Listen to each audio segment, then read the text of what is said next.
Welcome to Coffee with Liz. It is 1 hour of hanging out with like-minded individuals from all over the planet. Oh my goodness. If this is your very, very first time joining me on a live stream, you picked a pretty good one, might I say.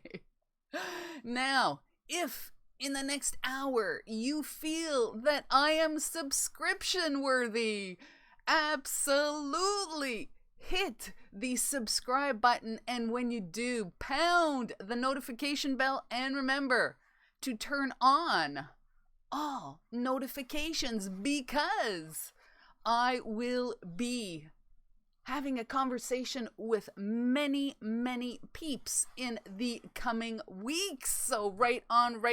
Good morning to everyone. Good afternoon, good evening, wherever you are. Oh my goodness. Before I see who's in the house, please hit the like button on this stream. It helps the stream to rank a little bit higher, and oh my goodness, we might just get suggested on someone's home page. How cool would that be? Oh my goodness. I see we already have 30 amazing individuals gathered in one spot at one time. So I'm going to say hello to each and every one of you. So here goes. First and foremost, Mark Thomas with the eyeball emojis. Mark, thank you so very much. Zulu079er1, thank you as well. Got Relics Rhode Island squeaked into third spot. Right on. Exploring with the Nug is here. Jeremy, good morning to you. Thank you very much for joining. GTA Dave is also here. Thank you. Vance Booker. Vance is here. Doyle's Digs. Hello. Tracy Roberts from Scotland. Remember I told you it was international? I'm not kidding. Who else do we have here? Coins for Amateurs. CFA, Chad, thank you so very much for joining. Mama's Gone Detecting is here. Thank you. Kay's Digging It. Also here, we have the Alabama Dirt Digger in my house. Oh my goodness. Not sure who this is. We have 𝗘𝗫𝗖𝗪𝗏. Not sure. Is that Domus29? 𝗘𝗫𝗖𝗪𝗏? I'm not sure who that is. Diggin' Mart is here. Right on. Oh, my coffee has just been delivered. Cheers to all of you, whatever beverage you are partaking in at this very moment. Cheers, and thank you so much for joining me. Oh my, that is a hot cup of coffee. But I gotta say, if it's not hot, I can't drink it. I cannot drink lukewarm coffee. Oh my goodness, unless it's iced coffee. Yeah, but I do digress. All right, let's get back to who's in the house. Nick Molnar is here. Oh my goodness, Domus29 is also here. I'm gonna have to figure out who 𝗘𝗫𝗖𝗪𝗏 is. The mystery. Oh my goodness, who else is in my house? Danny Brown. Danny Brown is in my house. Right on. CT Relic Digger also in the house this morning. My goodness. Oh my gosh, Tony, 5280 Adventures. Tony, wonderful to have you here. I really appreciate that. Oh my goodness. Wow, thank you. My goodness, thank you. Wig TV is here. Yes, Wig TV is here. My goodness. Who else? Going down my list. B3 Relic Recovery. Also here. David Carlisle. Oh my goodness. Right on. This is wonderful. I'm so happy to see you all this morning, actually. Steve Shepard says a soggy good morning. Yeah, soggy here too. Not happy with that, but you know, what can we do? Who else is in my house? Metal Detecting Berlin World War II. My goodness. Right on. Kemp Valley Darcy is in my house. Darcy, my goodness. I hope the maple syrup production has gone well. Hint, hint. Oh my goodness. Last year, Darcy gave me a jar of homemade maple syrup, and oh my goodness, I have about maybe 2 inches left in the jar. Oh my goodness. If you've never tasted homemade real maple syrup, oh my goodness. Yeah, really delicious. Cyril Insight in the house. Thank you, Cyril. I do appreciate that. Size detecting also in my house. I think, oh my goodness, Madison, Maine is here. Richie, right on, right on. I think I have everybody. I think I do. Tony says he's getting himself together to head out digging. Beautiful Colorado skies. Oh my goodness, 1880s farm. Right on, right on. Best of luck to you. Best of luck to you. BC Treasure Trails also in my house. My goodness. All right. All right. I think that's it. All right. Now, before we bring our guest in, I just want to say that, you all know by now, today's guest is Bill Ladd, superstar. We are going to interview Bill. Sometimes controversial. However, I am going to ask him some tough questions, and we are going to set a few things straight today. Before I bring Bill in, who just came into my house? Somebody did. Somebody just came into my house.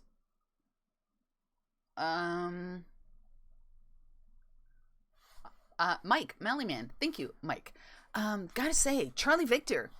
We're not going to talk about Charlie Victor very long because we have a guest to bring in. But, oh my goodness, I just wanted to let you all know that the neighbor 2 houses down from me on Friday night, paramedics. Not only that, but there were 2 supervisor vehicles that showed up, and I'm like, uh-oh, this is serious. Anyways, the neighbor 2 houses down. First of all, the paramedics got suited up like on the street. The supervisors were helping them put on their gowns. They put on goggles, they put on respirators, and they put on masks. And then they went into the neighbor's house 2 houses down. And oh my goodness, about 10 minutes later, yeah, they bring my neighbor out, really looking frail. He also had a respirator on him. And oh my goodness, so this was Friday. So yesterday I found out that my neighbor had been in Peru for a few months and visiting with relatives. So my neighbor had been in Peru for a few months, just got back on one of the last airplanes to repatriate Canadians back to Canada. Just got back on Thursday from a repatriation flight. And oh my goodness, didn't he get taken to the hospital on the following Friday? Gets here Thursday, back in the hospital on Friday. What I'm trying to say is that this is getting really, really serious. So please, if you don't have to go anywhere, if you don't have to venture out and about, stay home. I know a lot of states are going into lockdown. Please, it's not funny. It's not a joke. It's not a hoax. This is serious. Stay put if you can. All those people out there that cannot and have to go to work, seriously, I salute you all and thank you so very much for your service. Please be safe. Please be safe. Social distancing and all that. If you do get the chance to go out and detect, and I know that there's a lot of parks that have been closed, if you can get into a park because it is not closed, please be safe. 6 feet. 6 feet, get away from me. 6 feet. All right. We had a few people join. I think the Jersey History Hunters are in the house. We've had Linda Wallace join us. We have had Ambient Girl, Relic Hunter join us. Oh my goodness. Wow. Let me do as I do when I bring in a guest. Let me pop up my other screen. Let's call Bill. Let me put my headphones on first. And if you have a question from Bill, or if you have a question for Bill, you can put an @DiggingCanuck at Digging Canuck in the chat, as well as if you would like to send it to your question to diggingcanuck@gmail.com. I have this, and I will be going down the questions. I know we already have one question pending. All right. Nick Haas is in the house. Underwater Canuck in the house. Right on. Let's call Bill. Let's call Bill. All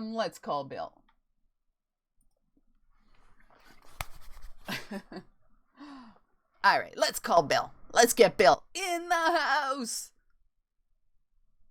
No, we already have one question pending. Hang on, Bill. Nick Haas is in the house. Underwater Canuck in the house. Bill, are you do you have me on your? Let's call Bill. Do you want to mute me on your thing? Let's call Bill.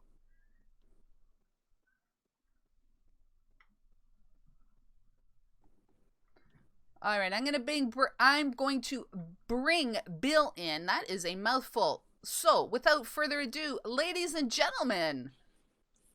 Oh.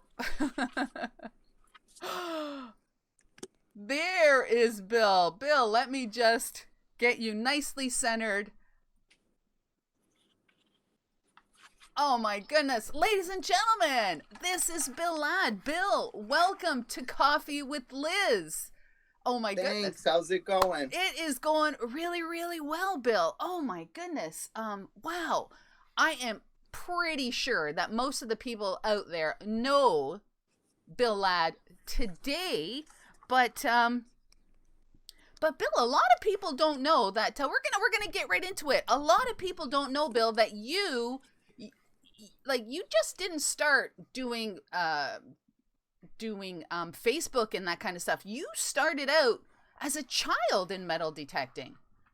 Yeah, totally. I mean, my dad had me in bottle dumps when I was like 6 years old. I mean, it's a lot of good memories, eyeballing marbles and keys as a kid on the dirt pile. So. Oh, right on. So you started doing dump digging with your grandfather. Yeah, that's why you see a lot of bottle digging videos that I still do. You know, that was my start before we had a metal detector. Right. Now, when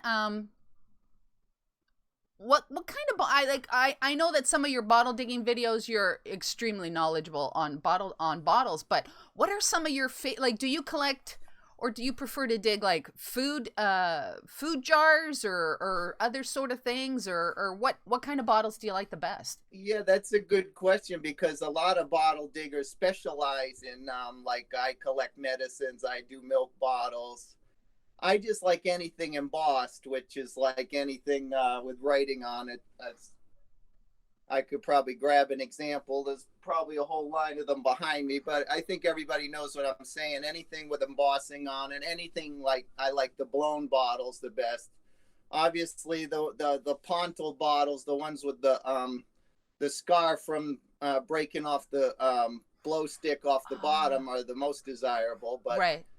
They're like hen's teeth as well. So now, do you clean? A lot of people tumble their bottles to clean them. Do you do that, or you just wash them? No, I've never done that. I've got a set of all different size brushes, which you can get on eBay or I think a place like Harbor Freight Tools. You can get a set of all different size brushes. And I just clean them myself with brushes. People who tumble them might be someone who really needs to shine up a bottle that's a valuable one they want to sell. Right. Now, your grandfather, I guess, I'm sorry, your grandfather also introduced you to metal detecting, is that right? He did. I still have his machine behind me somewhere. My grandfather was... a really awesome guy. It's unfortunate he's passed us, but he was an inventor and he was an artist, and he was one of the first people in Massachusetts with a metal detector. So he must have looked pretty weird. Well, it was but think of it this way, all the parks were wide open because If you Yeah. didn't find a handful of silver quarters in the parks and old schools, then, you know, you were doing something wrong. I thought it was the coolest thing. I'm an 8 and 9 year old boy going with my grandfather, finding my first coin ever. And I don't know, a lot of people, if a lot of people who started the hobby, you know, their first coin was probably like a zinc penny or something. My very first coin I dug was a silver quarter. Wow. So Wow. maybe that was a sign of things to come. I don't know. Mind you, the parks, like you said, were probably like virgin ground as far as anybody detecting them back then. They were, because no one else was metal detecting at that time. Wow. Do you remember what your... This is Coffee with Bill, by the way. Coffee. Oh, hang on, Bill. Hang on. Ready? Let's do a little bing. Cheers, Bill. Right there. Boom.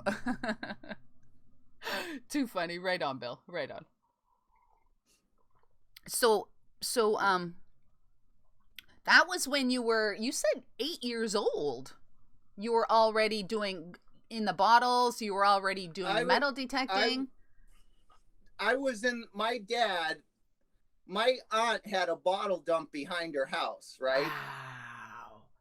So my dad had me in dumps when I was 5 or 6. Wow. So, but my grandfather didn't get a metal detector till I was like 8 or 9. There's pictures of me metal detecting that my grandfather took that are like prized possessions. I can reach for one right here. Sure, go ahead and reach, Bill. Go ahead and reach. I posted this recently, but I'll show it here. There's a picture of me metal detecting in a park when I was like 9, 10 years old. Oh my gosh. Was that you holding the metal detector? That's a doozy of an old one. Wow. I'm in the red jacket. That's an old Whites. Everybody used Whites back in the day. That was like the top brand. The Whites with the big knobs on them, like this one. Oh my goodness. This is my grandfather's machine. Wow. Wow. My goodness. Wow. Incredible. Did you ever did anyone ever purchase a metal detector for you as a child, or did you use your grandfather's? Well, yeah, then I wouldn't leave my parents alone. I had to have one. So what was the first one? When I was around 12, I got one as a Christmas present. Right on. Right on. And it wasn't very good. It's the one on the ceiling above me. Can you see it there? There's something hanging up there, yeah. Yeah. It's just a little cheap one, but I mean, we lived in an old house, and my first find in the yard of the old house was a mercury dime. Oh my gosh. Again, everything was virgin ground. There's probably people out there saying, oh yeah, right, you didn't find silver every time. But you know, if you think about it, if every spot was virgin, it wasn't that hard. That's right. There was probably silver to be had like we do got regular pennies. It was crazy. Wow. I mean, it's unbelievable. But I'm glad I got to experience it as a boy. It's probably what got me hooked, you know? Yeah. Somebody in the chat wanted to know, what does it say on your mug? Oh yeah, this is from King Richard's Fair. See how it's kind of like a medieval style. Yeah. King Richard's Fair is our local Renaissance fair that my daughter and I go to every year. Okay. Do you get dressed up to go to that fair, Bill? No, my daughter's too scared to do it. I always want to, because when you walk in, you can rent costumes, but my daughter's kind of shy. Oh, that would be funny if you were. So let's move ahead a couple years from when you were just starting out, but it kind of evolved into, you started, how did you start, or how did you get into you were a metal detector tester? How did that come about? Yeah, well, I started writing articles for Western and Eastern Treasures magazine. See, before YouTube, we hung on, we couldn't wait for our monthly magazine to come in the mail. It's the hobby's totally different now. You're just waiting for the next YouTube video to Yeah, show up. that's true. We hung on the treasure magazines, and Western and Eastern magazine let people freelance. So my first article, I just freelanced an article about it. I was always afraid to send in an article, but one time I was in a bad car accident, and for physical therapy, I was allowed to go metal detecting with my left arm. I'm dominant right-handed metal detectorist, but now I can swing with each arm. So I wrote the article about the car accident and my comeback using my left arm, and showed a picture of all the things I had found and stuff like that. And I guess long story short, Fisher Labs, when they were a California Fisher, liked my writing style, and they were coming out with a new detector called the Coin Strike, and asked me, they had seen some of my magazine articles, and just asked me if I could write a field test. And I remember I was nervous as heck, because I thought if I blow it, then they'll never ask me again, right? That's right. So you started you did that for the... It snowballed from there, I guess. I started doing field tests from all kinds of companies. And did you test any obscure detectors, or were they kind of like bigger companies? Most everything was Fisher, and Fisher, and then Technetics, which I'm wearing a sweatshirt now. They kind of all merged when First Texas bought them out, and I continued field testing for them. But there were all kinds of others, Killer Bee headphones and Sunray coils and headphones. And so there was a lot of people asking me to field test, so I guess I was doing all right at it. I went to college for writing, so I think my articles, my major, I had a major in art and minor in English and writing, so I guess I was writing okay, in other words. Yeah, I guess so. So all your field testing kind of morphed and took you into videos, and you actually started uploading videos on YouTube when there were maybe a handful of people doing that. Yeah, there were two people that influenced me, and all of you people watching, I want you to go watch Saving History. That's SC Digger. Some of you may have seen his channel. Yes. He was, him and I actually started out and did like a collaboration together. We had Saving History South Carolina and Saving History New England. And then he wanted to, I was doing more goofy stuff with Howard and kind of started doing my own thing. But what I was trying to say is him and another guy named 𝗦𝗛𝗢𝗪𝗡 were the two first detectorists that I remember in YouTube's infancy. And, they kind of set the format about, standing in front of the camera and doing a little intro like everybody does, you know what I mean? So hopefully we were all pioneers for, a lot of that. That was in the infancy of YouTube, was it not? It was like totally brand new, and I thought it was gonna go down the drain like MySpace or something. Really? I didn't even take it seriously. I think you could only do like a 5-minute video at first. Wow. So at the time, since YouTube would only allow like a 5-minute video, and then all of a sudden, you could do a 10-minute video. You know what I mean? Yeah. This is like before Google bought it all and made it some huge empire it is now. You know what I mean? Yes. So since my next idea was to start doing DVDs, because I had half-an-hour episodes of me and Howard doing these crazy digs. Oh, you're moving ahead, Bill. Bill, with stop. half-hour episodes because YouTube wouldn't allow that. Stop, Bill. Stop. You're moving ahead. You're moving way too fast, Bill. Sorry. Way too fast. Hang on, because my next question, I was going to ask you, I was going to ask you about Digfellas, but before we get into Digfellas, I need to ask you about Howard. Is that okay? Can we talk about Howard? Sure, you can. How first of all, how did you ever meet? We're going to delve into this. I know everybody wants me to ask about Howard. We're going to talk about Howard, but how did you actually how did you meet Howard? Where did Howard come from? I was because of the field testing and such, there was a club in Massachusetts that invited me there to show off one of the new Fisher detectors and do like a talk for the club. Okay.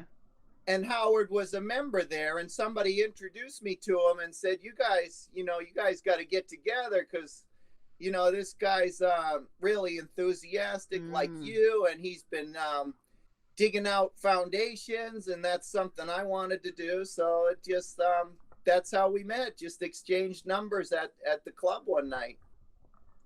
And then after that, you just started digging, and how did Digfellas come about with Howard?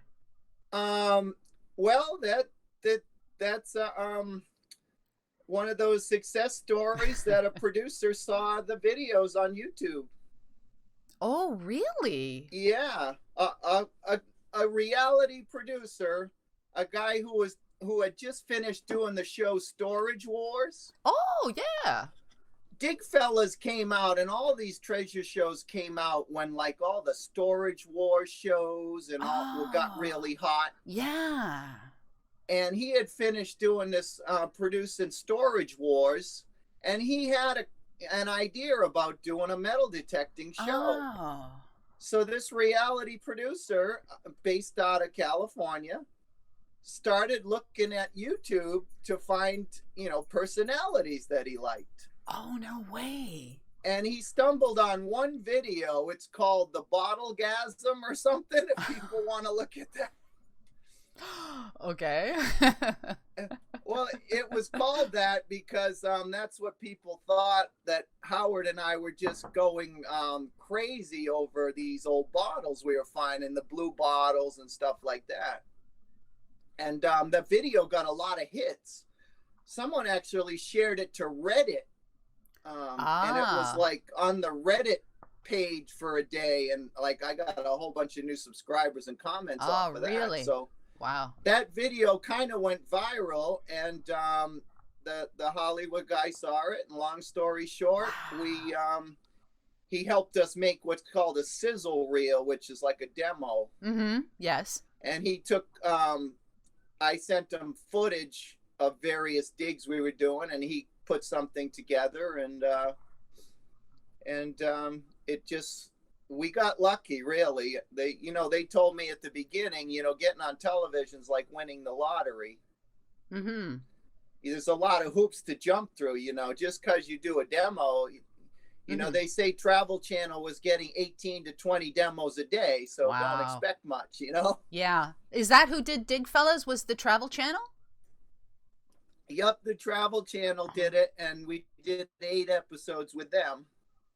Now, it's all owned by like this Scripps network or whatever. So recently it's been running on Destination America.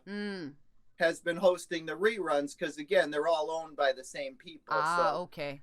It's exciting to see the reruns on Destination America. My phone always blows up when something is on. Now, when you were filming the episodes, did you have any sort of control over anything, or did they ask you to do anything that you wouldn't have done normally, or was it pretty much them just filming you and Howard?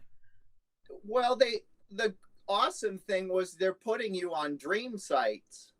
I mean, they're putting us on, where Bonnie and Clyde were ambushed. So how can you not find bullets in the woods, Wow. They're putting you on Lincoln, New Mexico, which is the most preserved, western town in the whole country, where we got into places that had never seen a metal detector, where there were, if you remember the Billy the Kid episode, which might be my favorite one, because of the dream site it was, we were picking up bottles that Billy the Kid or, may have shot as target practice were still laying on top of the ground. It was unbelievable. Wow. So, we could basically do our thing, but, it can get frustrating at times because you're on a hot spot and then they say, okay, time to go. Yeah. It's time to go film behind the courthouse now, Okay. And I'm like, wait a minute. We only did 20 minutes here. They think the episode would be boring if you were in one field for a half an hour. Okay. Yeah, that's they always want to shoot in different settings. Yeah. Now, and there were a lot of times where we skipped lunch because we were on a hot spot and we didn't want to stop. So things with you and Howard seem to be pretty good, but things turned out not to be so good with you and Howard. What happened? Yeah, there's a misconception. A lot of people think we had a big fist fight or something like that, and honestly, fame is not all it's cracked up to be. We're two regular guys. I'm just a regular detectorist from Rhode Island, the smallest state in the country, and we were thrust into the spotlight. And fame has its ups and downs. It was hard to handle for both of us. Last time I met Howard, I said the worst thing that happened to both of us was getting on social media. Being on this Facebook page. The production company wanted us to interact with the fans. Yeah. But you're also interacting with jealous people and that are picking fights with you and taking screenshots out of context or whatever, and it was hard on both of us. Howard actually went into seclusion. Wow. And the fame just got to be bad, and it's tough to handle. And Howard had no Facebook friends and no Facebook page, all of a sudden having 300 Facebook fair weather friends, I call them now. Yeah. Everybody wanted to friend us because we were on national TV, but half these people have gone by the wayside. When you're on television, everybody wants to know you. When your show gets canceled, then you're back to being an everyday Joe, kind of. So yeah. Do you still tough? It was tough on both of us. Do you still talk to Howard today? Like, when was the last time you talked to Howard? We met recently for coffee. But it's still like I was kind of prodding him to go digging, and he has no interest. He kind of I don't know if he's just lost interest in the hobby, which is extremely hard to believe because he was so enthusiastic about Oh my goodness. Yeah, sometimes when I watched you two digging, and Howard was just like, there's excitement, and then there's like crazy excitement, and then there was like Howard excitement, which was just like off the charts. It's he would be the last person you would think to lose interest. Yeah. But seriously. Again, he was a simple man who grew up on a farm with no heat and electricity and stuff like that. And now all of a sudden he's being bombarded, and everybody wants his autograph, and everybody wants to go digging with you. Yeah. There were a lot of people who dislike us because we said we couldn't dig with them or whatever. You're getting bombarded with thousands of people asking you to dig, and you just can't do it all. Unfortunately, you'd like to. Exactly. I sent out so many, dig fella photos with our autographs, and you try to accommodate all the fans because they're the people who made you, or they're the people that are watching your show. But it's so hard to just, and then all of a sudden, if you turn them down, then, you're a jerk because, you know what I mean? He had a hard time with that. He was going to these hunts and he was getting bombarded for pictures, and everybody was asking him, let's go swing. And so it was hard. I mean, it was I kind of soaked up, the rock star aspect of it. I mean, at the time, I'm a single bachelor who has a national TV show. Yeah. So I mean, we were considered rock stars, but it was 15 minutes of fame. It's short-lived. Yeah. Yeah. He went into hiding and I was soaking it up. I mean, I enjoyed the money. There was a lot of money. We both made a lot of money. Yeah. You know, that more than people think. I don't know if I'm supposed to disclose how much we made, but thousands and thousands of dollars were rolling in. Yeah. And, you know, there really is, you know, girls and cars and all that stuff. And that was the kind of stuff I was into. And Howard, being a simple man, was not into that lifestyle at all. Yeah, we totally see that. I can totally see that. But it's unfortunate that may have driven him away from digging. That's something you'd never think anybody like him would give up. Yeah, it must have been like shell shock to him, or just totally not something that he was into. I think so, but you know, he has other interests too. I don't want to just say he's sitting at home in his closet or whatever. Yeah. I mean, he's doing like spoken word poetry. I heard he had formed like a ghost hunting group or something. He was always very much into normal and stuff. That would be cool. So myth like, number one, you and Howard, you are friends still. We don't hang out every day and we don't dig, but we're still in contact. I guess that's the good way to put it. We're not enemies. There was never any big fight or anything like that. So there's just, you know, he's lost interest in being a dig fella, I guess is the best way to put it. Who came up with that name? It wasn't us. No, it wasn't. Our pilot was called Diggin' History. Ah. And Travel Channel changed it. Really? And at first I was like, dig fellas, that's stupid. But you know, then it kind of grew on me. I kind of like it now. Yeah, right on. Now you've also done some work with Josh Gates. Yeah, that was flattering. Recently, it was kind of, I was still riding the wave after Dig Fellas was, we were all ready to go out for a season 2. Mm-hmm. Our sister show Dig Wars, which was on after us, and they're good guys, by the way. I'm friendly with most all of them. Mm-hmm. They were our sister show on Travel Channel. They were already out filming 2 episodes, and then Travel pulled the plug on both of us. Oh. Travel Channel was sold to the Food Network. Ah. And once the new president came in, he just kind of cleaned house of all the old shows is what happened. Mm-hmm. It wasn't that we, you know, there's a lot of rumors that we didn't have good ratings and all this stuff. Right. Our ratings were great, especially after we were on that show, The Soup. You know, the clip that I show in the beginning of my videos. When the guy's talking to the monitor? And he says, that's Joel McHale there, that show, The Soup, where he says, every week I ask myself if big fellas can ratchet up the excitement. Yeah. I mean, that guy gets millions of viewers, and our ratings shot right up when we were on that show. So, all right. But, so what was the question? I got off track there. I don't remember what the question was. I don't remember, but Bill, but I'm going to change the subject, Bill. Okay. Because inquiring minds want to know. We're going to talk about perhaps a somewhat controversial subject here. Now, hear me out, Bill. Hear me out.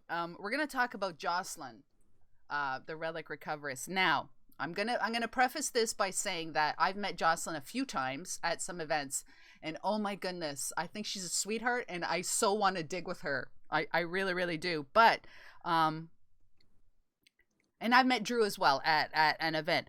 But you posted 2 videos in particular where you did your intro and you had purple hair. Now I gotta say that you probably turned a lot of people off on Bill Ladd. And Bill, Seriously, come on. You received a lot of criticism for that, and I gotta say that, like I said, you turned a lot of people off. Why do you regret doing that? Tell us about. There's probably a backstory on this. So what happened? Like how did this all come about? I mean, it's Jocelyn. What happened? There's always two sides to every story, right? There's always a backstory, but somehow I'm always pegged as the villain, unfortunately, because no one knows the backstory. But anyways, I have to say that we're good now.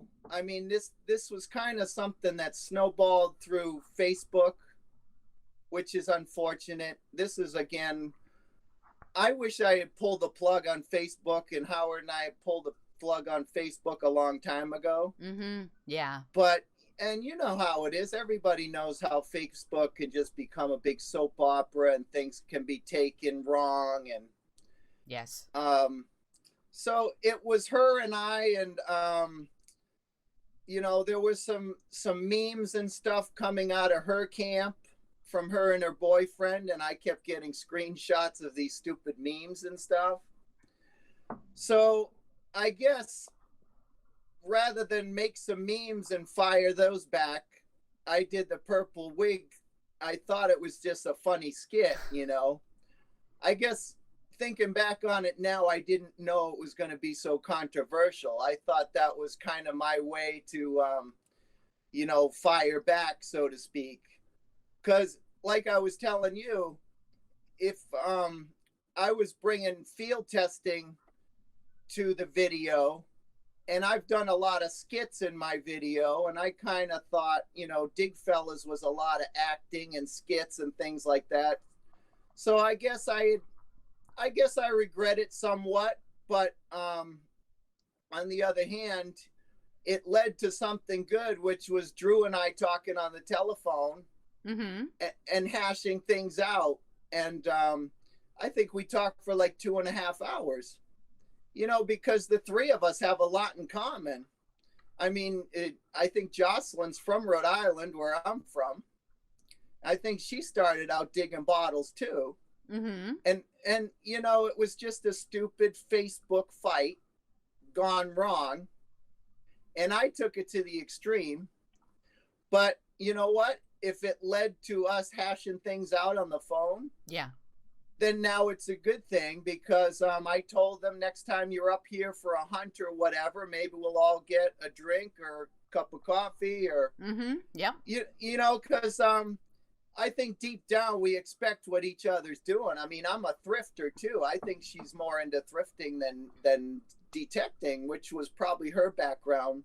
Mm-hmm. And I'm a big thrifter too. So I bet you if we got together, we would all get along great. You know, it's unfortunate that things blow up on Facebook and people don't like you who have never even met you, you know? Mm-hmm. Yeah. So we had a good conversation on the phone, and I'm done with it. I told them, if I don't see any more memes, then you won't see any more of me putting a wig on or whatever, you know. So I think we're good now. And you know, it was I took one of the things down. I think the thumbnails are still up there. Yeah. Maybe I should change those thumbnails, because the thumbnails with the wigs are still there, but I clipped the videos, so you know what I'm saying? Oh, really? You took that part out of the video? I told Drew that I was going to take them down if they, you know, stopped with the memes and stuff. So yeah, everything's been good. I mean, this phone call was over a year ago, and everything's good since. I haven't seen any screenshots, and so right I think we're good there. You know, I'm good with her. I'm good with Howard. Unfortunately, I'm probably the most misunderstood detectorist around because of all the fame and the you know, the rumors and screenshots taken out of context. Yeah. I really hate screenshots, because people pass screenshots around the groups and they say, "Oh my God, look what Bill Ladd said." Yeah. But they've cut off what was said to me above, you know? Yeah. Yeah.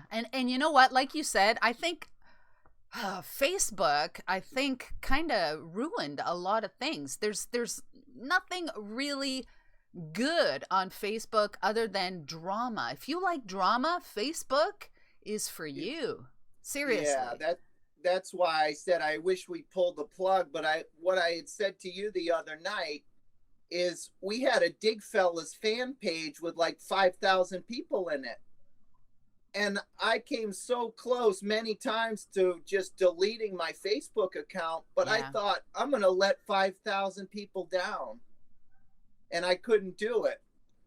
You know, there was a lot of times where I just took the app on my phone, you know, and said I just need a break for a while. Yeah.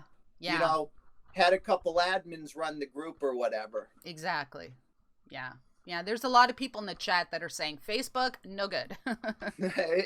It really is a cesspool of drama and hate. And you know what? There's probably a lot of jealous detectorists or whatever, or maybe they haven't found much, or maybe they heard through the grapevine that Bill Ladd's no good. But you know, there's a lot of names in the chat. I'm looking over at my screen right now, and there's a lot of anybody in your chat who has met me, like Josh, the CT Relic Digger, and Stan Admonish them, and Nancy, Ambient Girl, all these people who have met me will probably tell you different, that I'm not that bad in person.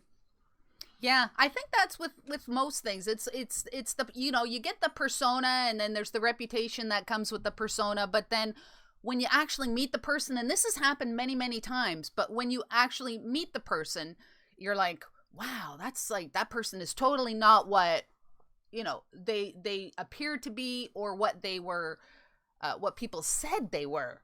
Totally different. And you know, sometimes the 𝗥𝗢𝗪𝗧𝗏 show kind of made me, like, if you, the beginning of my intro is the 𝗥𝗢𝗪𝗧𝗏's intro, right? Yeah. Where they made me say, I'm the best, I'm a cover boy, I'm this, you know what I mean? Oh, they made you say that. That might turn some people off. Yeah. Yeah. Yeah. But these were lines we were given. That was my character. Okay. Yeah. You know, and I've thought about changing it, but on the other hand, 𝗥𝗢𝗪𝗧𝗏 was like my claim to fame. I'm very, very, very proud of that show. Yeah. So I'm not gonna all of a sudden, you know, take that part out or whatever. Exactly. Yeah, exactly. And Bill, I know the question you forgot, the Josh Gates thing. What about Josh Gates? You had asked the question, I had never gotten to it, that he's brought me on to Expedition Unknown. Oh, okay. Yes. And he's brought me on as a guest digger on Expedition Unknown a couple times, which was a real thrill, because I started to say that it was right after, you know, 𝗥𝗢𝗪𝗧𝗏 ended, and I thought I was never going to be on television again. So for Josh Gates to bring me on and call me the Metal Detecting Legend is a thrill and flattery too. Yeah, exactly. Now, let's talk about something else that might be a little controversial, but on Facebook, I'm the king of controversy, aren't I? That's okay, because we're talking about it today, so that's good. We're not hiding anything today. But on Facebook, and somebody mentioned it in the chat as well. There were some memes that you may or may not have posted, Bill, about seated digs. What is it about seated digs that do you not like them? You dislike them? Like, what's the deal with Bill Ladd and seated digs? Well, maybe it's because I've been doing this for a long time. I don't like digging stuff that was just planted that morning. You know, I've done some hunts for people where I'll bring them to a cellar hole and we'll provide water and hot dogs and everything, and I won't charge them a dime. What I dislike is that the hunts that appear to me to be like a money grab. You know, some of these hunts have gone from $40 a person up to, you know, $175 or $125 or whatever. Mm-hmm. to dig some dimes, and I've had some friends go to these and they felt ripped off. You know what I'm saying? A guy will come all the way from Michigan and he'll have, 2 buffalo nickels for all his travels. And that's my only thing, is maybe as someone who's running a group and of 5,000 people, sometimes I'll speak out on something that I maybe don't agree with, or why isn't the hunt still $40 a person? Mm-hmm. And now you hear through the grapevine that the organizer takes the money and goes to England. So as maybe a name in the hobby, I feel like I have a vehicle and a private group to speak out on things like that. And maybe I'm totally wrong, mm-hmm.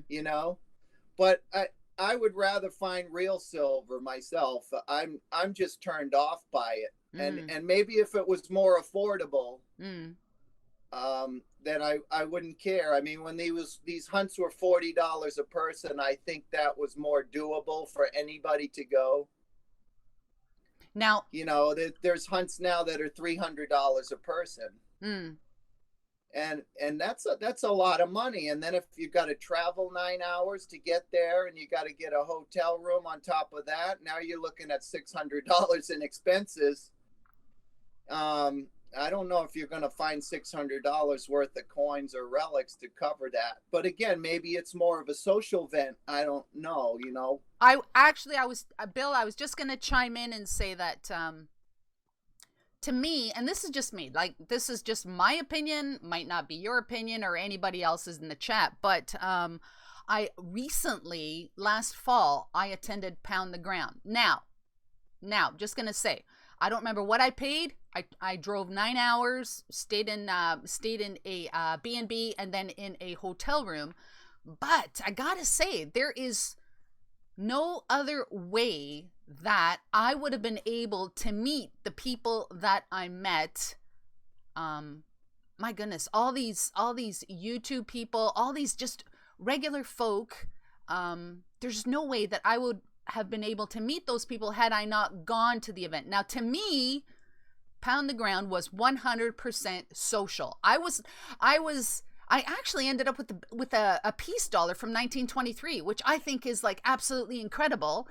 But to me, I did not go there thinking that, I have to dig $100 in silver, or I have to get whatever. To me, it was 100% social. I already had plans. I'm going to meet this person. I'm going to dig with that person, and that sort of thing. So to me, it was 100% worth what I paid.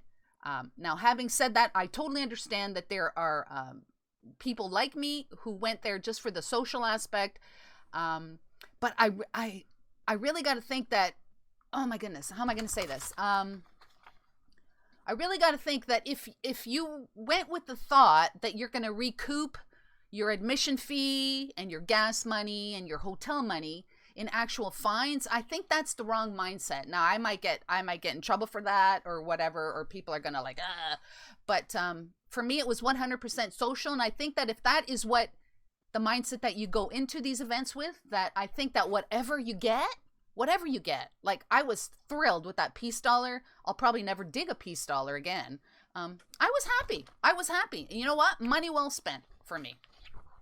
That's good. I'm thinking now, as you're saying this, that I might be spoiled, because the hunts that I've gone on have been like the digging in Virginia hunts, where you go to Virginia and they put you on a battlefield that General Lee fought in, and you're digging belt buckles and hundreds of bullets, and maybe I'm spoiled that those are the hunts that I got to go on. They weren't social events, and maybe nowadays that's what it is, because we're in this YouTube generation. Again, my mindset is always going back to things I had done before. Yeah. And for me to go to a hunt, I want to come back with some relics again, because I've always done that when I've gone to Virginia. And Virginia's 9 hours for me. Yeah. there was a lot of times I would fly to Baltimore, so I'd have to get a plane ticket. Then I'd have to rent a car in Baltimore and drive down to wherever the battle site was in Virginia, and then get a hotel on top of that. So yeah. But you're right. I mean, I met a lot of good people there. You know, I got to hunt with SC Digger, who I said was a YouTube pioneer, and got to meet a lot of good people. But also, when the hunt starts, everybody kind of spreads out anyways. So I guess it's different because that's not a seeded hunt. Yeah. Yeah. That's to me what I call a real hunt. And maybe, maybe this might sound cocky. Maybe I've dug enough silver where I don't really need to dig some planted stuff. Maybe I should try these hunts just to go and hang out and, run the macro table or something, because I know the macro 𝗏𝗏𝗧𝗏𝗏 people, which are, sponsor me and stuff like that, would they want their people to go to these hunts and just, stand at the table and greet people and stuff like that. So might be something that you want to, might be something that you can consider. Maybe just going to one of these hunts, manning the macro table or whatever table and just, talking to people. Yeah, I mean, there's nothing wrong with that, Yeah. I the last hunt I went to was a seeded hunt, and I didn't even bring a detector. I just sat there talking to people. There you go. But even you said you have attended a DIV. I've done a lot of them. I went to DIV 5, which was the first time on this place called Brandy Rock Farm, which was unbelievable. But I mean, even if you go to DIV, you're paying some money and you're not guaranteed that you're going to find anything, because I have seen videos. Some people have at the end display cases full of beautiful stuff. Other people, maybe a couple bullets, maybe a musket ball. But I mean, still, you're not guaranteed. You are not guaranteed. Well, I always filled a display case. You are the superstar. No, that sounded arrogant, but I got to go in the infancy of DIV, like the first ones where we were getting on these farms for the first time. So everybody was filling display cases. Yeah. Now they're on like DIV, 58 or whatever. If they're going to the same farm, now you need a pulse machine to find stuff, Yeah. So but again, maybe you go to meet people. That's the thing. Maybe I got to change my mindset on these seeded hunts, I mean, Bill, you seem that you appear to have like pretty much dug most things that people would like to dig. So maybe it's time for Bill Ladd to go to one of these events, chill at a table, and meet and greet the people. How about that? That would be all right. There you go. All right. Would I need a bodyguard?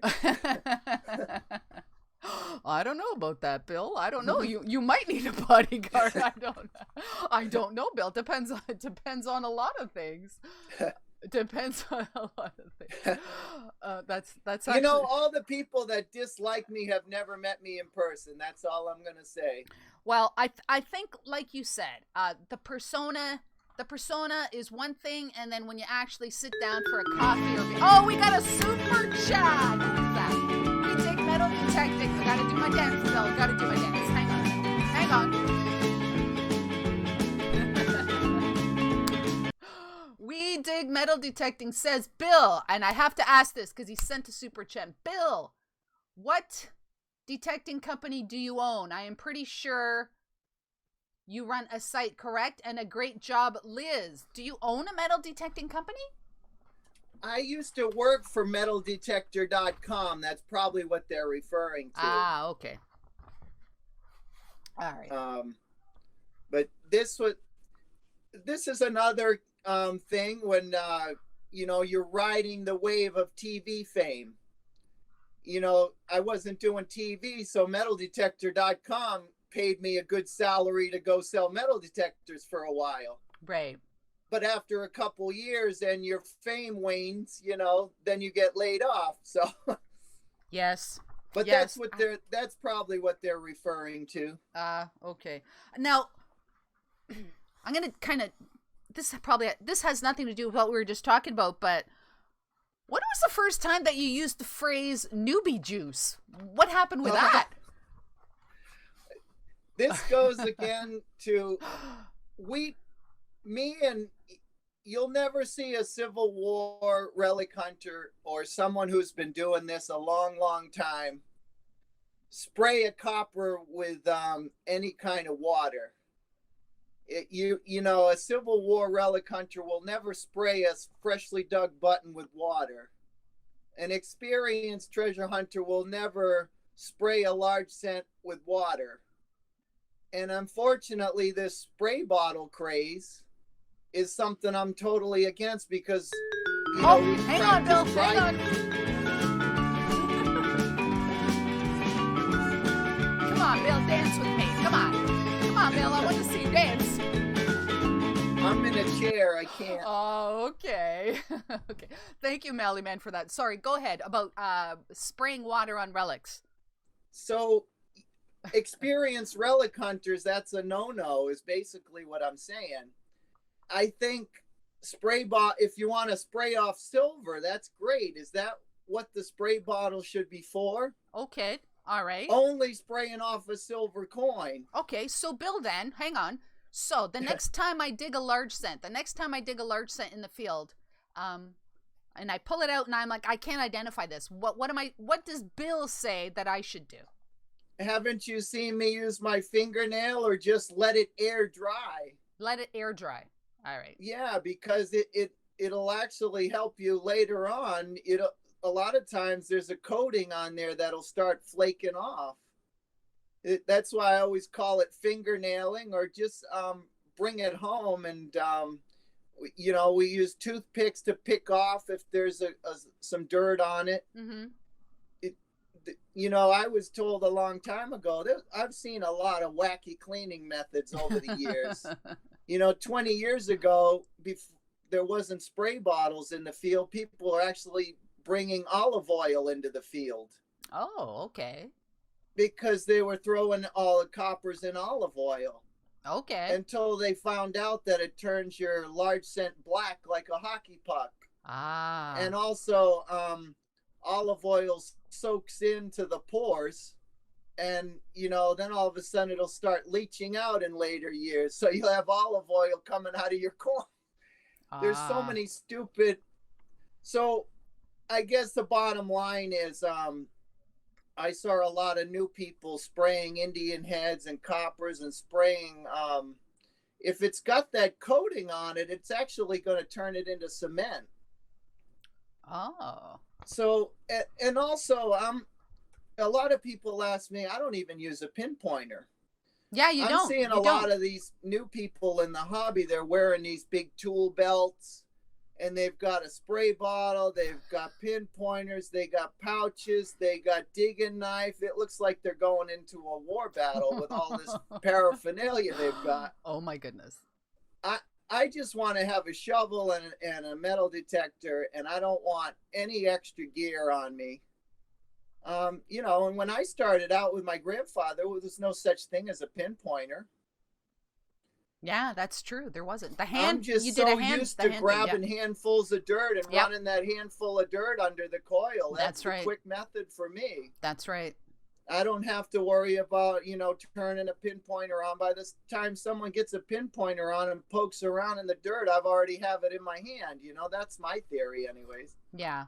But to each his own, you know? Yes. So according to Bill Ladd, and there's a lot of younger new people in the chat. So according to Bill Ladd, spray bottle / newbie juice, whatever you want to call it, water is just for silver, to spray your silver. That's it. That's all we use it for, and you'll see it in my videos. The last video, you know, a lot of times I'll say who's got the newbie juice to spray off the silver coin. Yeah. But you'll never see me do it to a large scent because you turn that coating into cement if you hit it with water immediately. I'd rather let the air get to it or fingernail that coating off. It's called dry cleaning is what the Civil War hunters call it. Ah, okay. All right. Okay. Bill, we're into overtime. Oh my goodness. Oh yeah. But lately you've stumbled upon a bit of a hoard, have you not? Are you able to tell us anything about your recently discovered hoard? Which hoard? There's sign hoards. No, the recent one, your most recent one. Well, we're still working on this site we stumbled upon by accident. If anybody watched the last video or one of the last videos where I found the change purse full of wheat pennies and the wild man pulled out $50. Well, we went back and we opened up the hole, and it turned out we started shoveling out silver coins and gold rings and silver rings, and it turns out we think it's like some kind of robbery hoard or someone's life savings that got thrown into a swamp for whatever reason. Wow. So I've been filming. I've got like 3 hours worth of film. It's probably going to be part 1, part 2, and part 3. Right. But I've got a handful of the silver right here. Show us, Bill. There's no bigger thrill than when you're shoveling silver coins out of the mud. Wow. What are those? Are those quarters or halves, or what are they? All different, quarters, halves, all silver. Wow. The 4 halves came out of the mud already. Wow. And in the video, we were throwing it into a sifter, my sifter that I made. And sometimes there would be 5 to 7 silver coins in the sifter. It was something we'll never forget. Wow. So you haven't completed the hunt, right? I mean, you're gonna go back. Not even close. We filled the hole in so no one would find it, and we're gonna when the 3 of us can, we're gonna go back and open up the hole. It filled with water. We got to go back with waders. It is a swamp. Wow. And it seemed like all the silver, being a denser material, had sunk down into the mud deeper. So we got to go back with waders and try to maybe make a floating sifter or to try to get the rest of it out. I mean, we were finding gold rings and silver rings. This is a big wedding band that I found that came out of the mud. Holy smokes. Do you think is it possible that maybe somebody buried that, like it was their own kind of like safekeeping place or something? Like, are they old? It's possible, but why would they put it in a swamp where it would sink?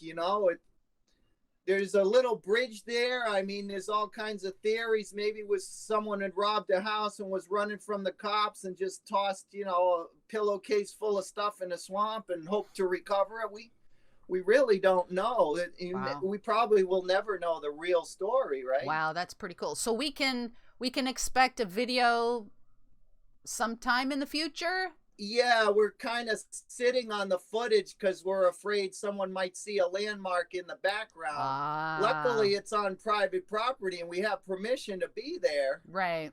But, I mean, even if someone, sees a building behind me or something, they recognize where we are. Yeah, well, yeah, that's always... Have you ever had somebody do that, poach one of your sites? Oh, all the time. I've had that happen a million times. Really? Even my permissions. Really? Yeah. Wow. There's farm fields here where it was me and my friend would get the permission. We'd have to jump through hoops. We'd have to get permission from the farmer who releases the field and the owner of the property. Right.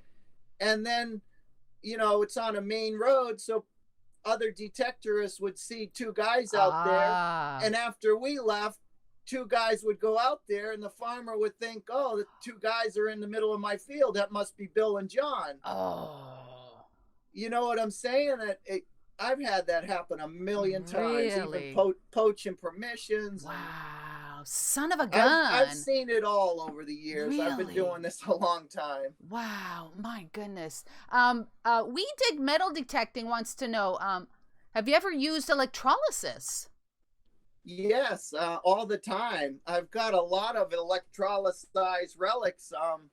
And I put the sealer on them that you get from Napa or whatever. Hang on, Bill.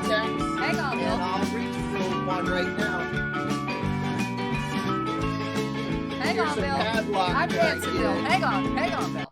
All right, I'm done dancing. Go ahead. What is that? This is a padlock I put through electrolysis. And see, it took all the rust off, and there's a sealer on it called Permatex, which you paint on.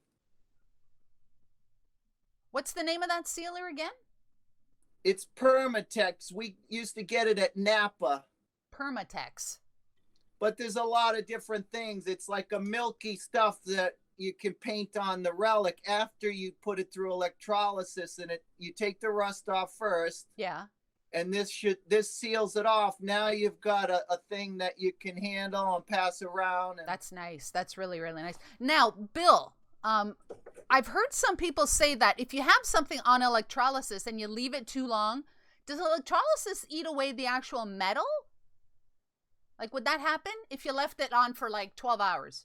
It can start, no, you're supposed to leave it on long. My buddy who finds cannonballs in the ocean puts the cannonballs through electrolysis for a year. Holy. So you just got to keep checking on it. Wow. Yeah. A year.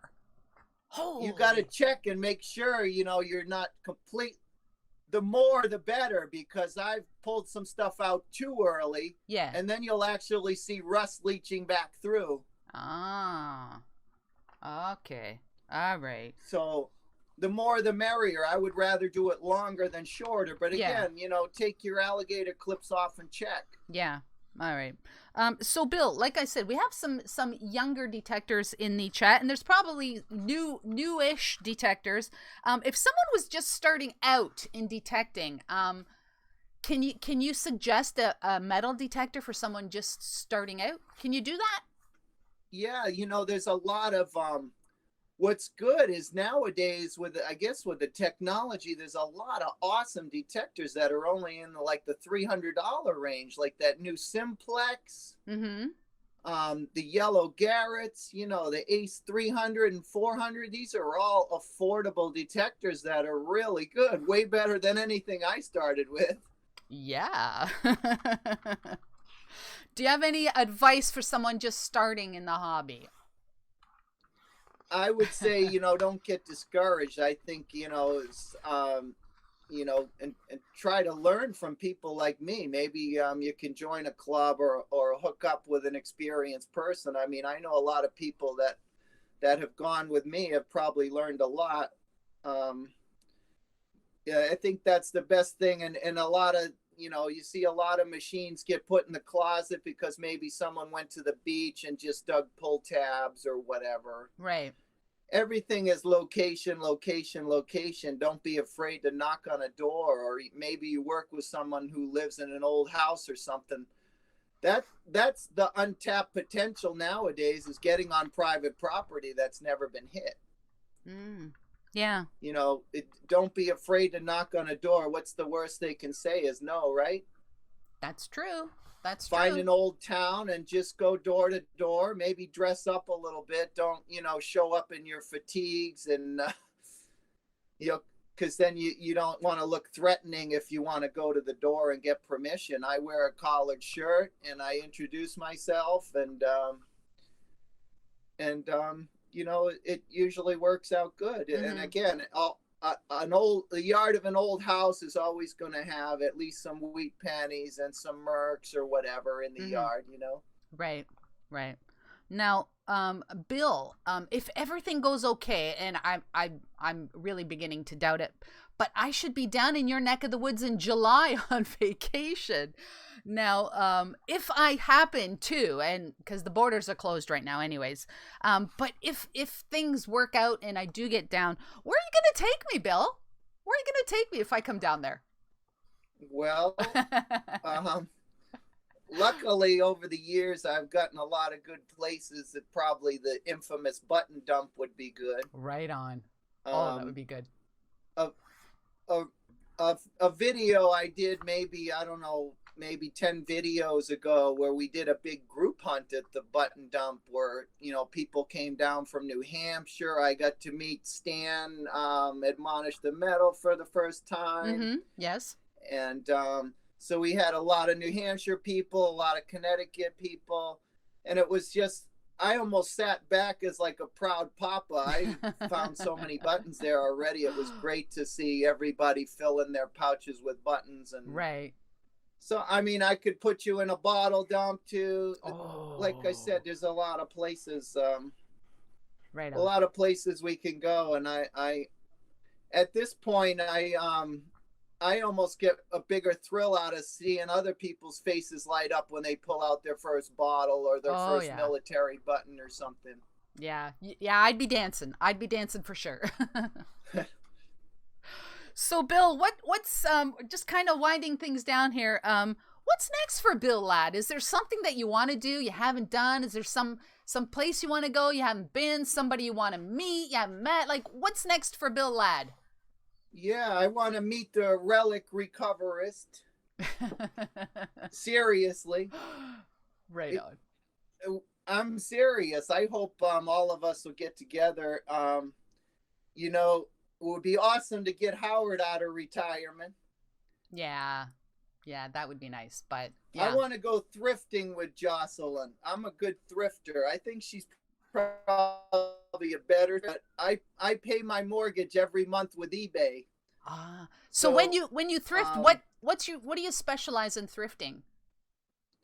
I'm like a mishmash of everything. If you look at my eBay store, recently I got into clothing, so high-end jeans are good sellers for me, and men's shirts, and you've got to know what brands to sell. But the first thing, I'll go into a thrift store and I'll obviously look for vintage things. Yes. You know, there's all kinds of you know, vintage glassware or whatever you can sell. Because Jocelyn is huge into glass. Yeah, she's good at that kind of stuff. There's something right here that's like art glass or something that I had picked up. Okay, yes. There's so much stuff. I'm trying to expand. Again, I'm proud of myself that, you know, I wanted to find something to do after the TV show. Yeah. You know what I mean? Yeah. And thrifting is kind of like a treasure hunt. Yes, it is. It is a treasure hunt. You know, I woke up this morning, quick story. I recently found, just before they had closed, the thrift stores are all closed here now. But the last day they were open, I found a Rush tour shirt, the band Rush. I think they're from Canada, aren't they? They are. Oh, my goodness. And it was a rare one. It was an old vintage Rush shirt. Oh, my God. Is that on your store? Because I know a collector that would buy that now. The auction just ended this morning. I paid $5 for it. I found it on the end of a rack. Wow. And it sold for $98. Yeah. It was great. That's a score. I love doing that kind of stuff. Goodness. If you can turn $5 into $98, I'll do that all day long. Absolutely. Joel in the chat wants to know, do you have a link or something to your eBay store? Is that something you want to tell us, or? It's under the name Ground Finder. Ground Finder. But another way to find it is I have my DVDs and stuff on there. So if you just look up Bill Ladd DVD, that's going to take you right to the store. Okay. That was one of the things I was selling on eBay, were the DVDs I spoke of earlier. Right. So after I got laid off from that detecting job, I expanded my eBay store. There's about 400 something items there, but I want to keep doing it. I want to have 800 items on there, you know? Yeah, for sure. But to pay your mortgage and your phone bill and all that every month with eBay is awesome, and it's also continuing my treasure hunt. Yes, I think it's wonderful. Wonderful. That's why I was saying Jocelyn and I have a lot in common, and starting a fight with each other was really stupid, you know? I'm not going to say that. You just did. Again, both of us were guilty. You know, there's a lot of people that say, oh, Bill's a bully. Bill attacked, you know, this poor innocent girl and all this stuff. Well, I only volley back when someone does something to me first, I guess, is the best thing to say. Fair enough. So Bill, where can people keep up with Bill Ladd's adventures on social media? Well, they can visit the Digfella fan page on Facebook. Is still a pretty active group. I post all my finds there, and there's a lot of people posting finds. And So the Dig Fella page on Facebook. Of course, the YouTube channel. I'm editing something right now. And where else? Feel free to visit my store on eBay. I have a real variety of stuff. Everybody says, what do you sell on eBay? I've got CDs, I've got clothes, I got vintage things like the glassware thing I showed you. Yes. It's always good to have multiple streams of income, especially in these like interesting times. Yeah, I was thinking if they haven't shut down my state yet. But like if I get like out of work or whatever, that will be a time to, you know, get my 800 items on eBay. That's right. That's right. It's always nice. It's always good to have something to fall back on. Really is. Yeah. And it's nice to, like I said, I used to go into a thrift store and just look for vintage stuff, and then I'd leave the thrift store. I had no idea a pair of rag and bone jeans were worth $50. You know what I mean? That I just walked by. Yeah. Or I would have left that Rush shirt on the end of the rack. Oh man, that is so actually sweet. What I'd like to do is I've filmed myself in some thrift stores thrifting. So there may be a future for me putting some of those videos out, but I'm not sure if they're going to work with, you know, detecting people come to my channel. I don't know if I should start a different channel for thrifting, or it's still a treasure hunt. So I'm kind of working on that. It is. I know that Jocelyn had difficulty with that kind of stuff too. And she has her second channel because a lot of your metal detecting people are hardcore detectors. And as soon as you post something that's not, even if it's like a vlog, I've done that before. My vlog videos, garbage on views. Yeah, you know, you don't want to lose subs or whatever. So yeah, you might want to consider, if you're going to go that way, to have a separate channel for That's why I haven't done anything yet. I mean, I pulled my phone out and there's a video of me finding that Rush shirt in the rack. And then I want to do like, have you ever, there's a lot of people that have these thrifting videos get a lot of hits. And then they'll put like a separate screen, like right here, to show what it went for on eBay or whatever. Yes. I think the videos are called like "What Sold on eBay" or "Come Thrifting with Me" or something. Yeah. I mean, that would be great to show the screen with what I got the Rush shirt. Oh, for sure. You know, what I got for the Rush shirt that I paid $5 for or whatever. Exactly. But like I said, I would, if I was you, I would think of, if you're going to do that, I would totally suggest a separate channel for that. Yeah, that's why I haven't done anything yet. So, and I have a lot of footage that a lot of people's, you know, I don't know how these people do videos every week. I can't keep up with it, honestly. It's tough sometimes. It's really, really tough pumping out a metal detecting video, because I do a metal detecting video every Tuesday, and then I do coin roll hunting live Wednesday, Thursday off the cuff live, and then Sunday again I do 3 live streams and 1 video. It's tough sometimes finding that time. It really is tough. If you're working 40 hours a week, the last thing you want to do is come home and stay up all night editing a video. I've got plenty of footage. Everybody keeps saying you haven't put out a video in a while. You haven't done a video. Yeah. There's a video I'm working on that everybody's asking me about called the Medicine Man Cache, and there was snow on the ground, and I wanted to get that out this winter, because by the time I edit the thing, it's going to be summer and we're going to be hunting in the snow. It's going to look weird. Yeah, I know. Well, you can't. Sometimes you just can't help those kind of things.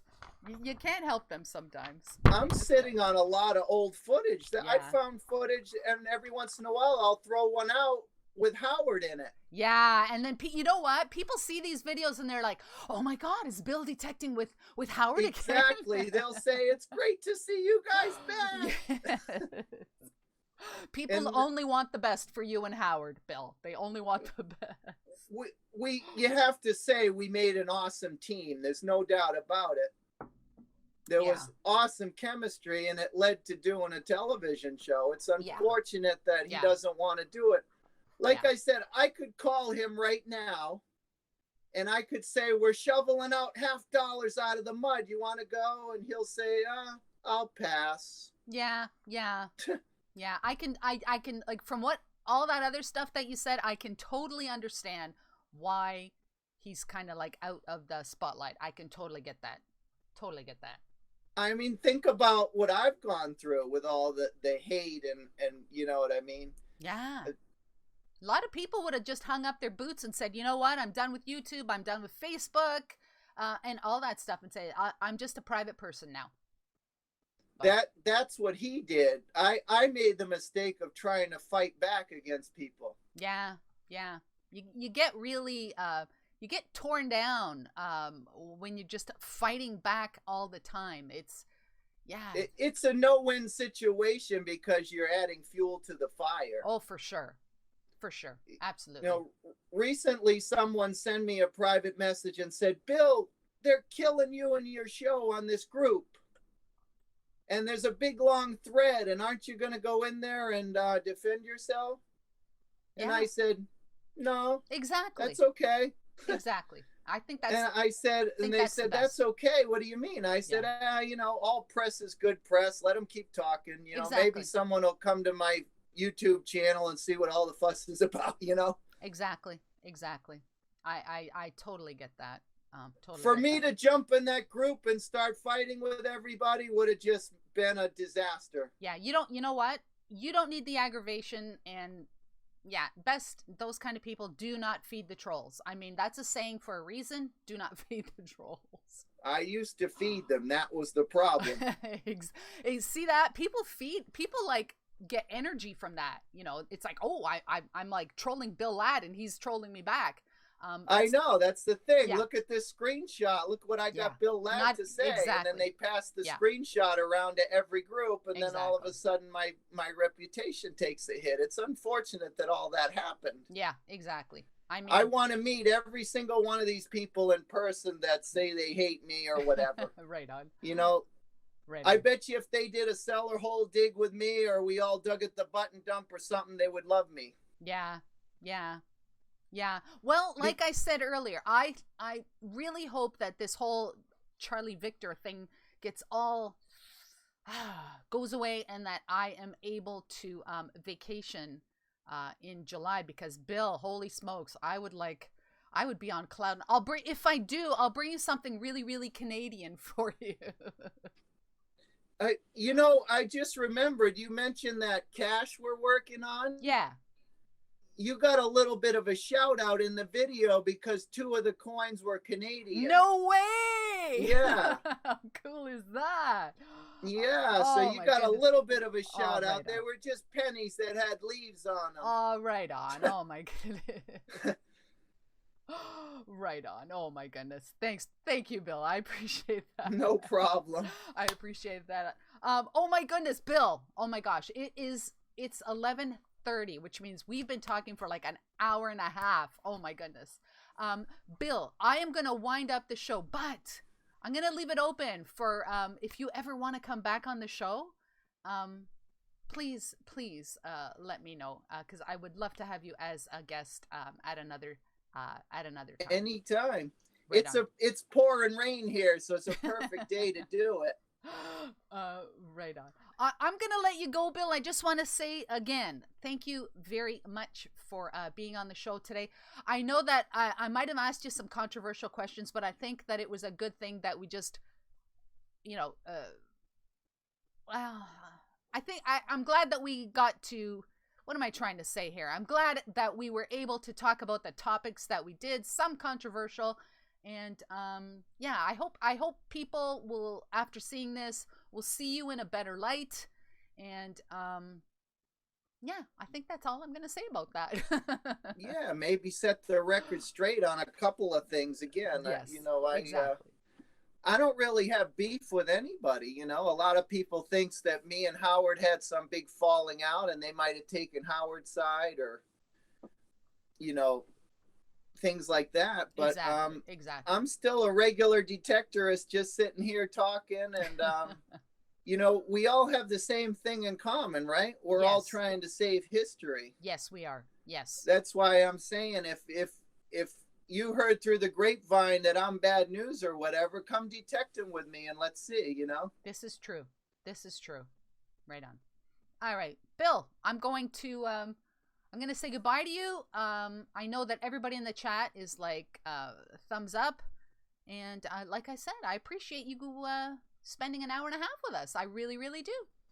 Anytime. And thanks to all your viewers who watched and were asking questions or whatever. I'll go back and read the thread. And, you know, thanks again for all the support from everybody. And your channel's awesome. So I'll pop in whenever I can. Right on, Bill. I'm going to just switch up the screens. I'm going to let Bill go. I'm going to switch up the screens, and then just want to let you people know of some things coming up this week, and then we will wrap it up. So once again, Bill, thank you very much. Right on. Have a good day, Bill. You too. All right, bye-bye. Oh, my goodness. Wow, wow, wow, wow, wow. Yeah, wow. That was a conversation with Bill Ladd.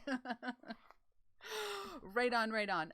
Thank you all for joining me today. I just want to, I'm going to be like 2 seconds. I just want to say that, tomorrow, Monday evening on Facebook. Yes, we're going to be on Facebook. Please join me at 8 p.m. I will be a guest on the Digging with Maddie show tomorrow at 8 p.m. This Thursday on Off the Cuff, a little bit different. I have a guest on Off the Cuff. I have Leah's Loot. Leah's Loot will be with me for Off the Cuff this Thursday. Normally, I don't have guests on Thursday, but the 10 o'clock time frame for Coffee with Liz does not really work in New Zealand, so we're going to do the interview, the conversation this Thursday. So join me Thursday, 7:30 p.m. Eastern Standard Time for Off the Cuff with Leah's Loot. Right on, right on. And next Sunday on Off the Cuff, my very special guest is going to be Matt from Gone Diggin'. Oh my goodness. There's anybody out there that you would like me to interview, send me an email, 𝗥𝗔𝗗𝗓𝗥@gmail.com, and I will try to get her done. If you have any pull with anybody and you'd like to see them on the show, maybe you can pull some strings and get me in there. So right on, right on. That is going to be it for today. I'm going to say it again. Please, if you are out and about, please be safe. Common sense says stay away from people. 6 feet, 6 feet. And do not be ashamed or embarrassed to say, excuse me, 6 feet, because this is a life and death situation. It can be a life and death situation. Oh my goodness. Thank you to my super chatters today. There were a ton of people in my chat. I'm sorry if I missed saying hello to you, but thank you so very much for joining me today. Gonna leave you with this, and then that'll be it. So thank you again. Enjoy the rest of your day. Please be safe so that we can all find some history when this thing blows over. That's it for today. Seriously, thank you very much for joining me. Have a great day. Get your official Diggy Connect merchandise at Teespring. Mugs, t-shirts, hoodies, and more. Remember that every purchase you make helps to support the channel. Check out the link in the description down below.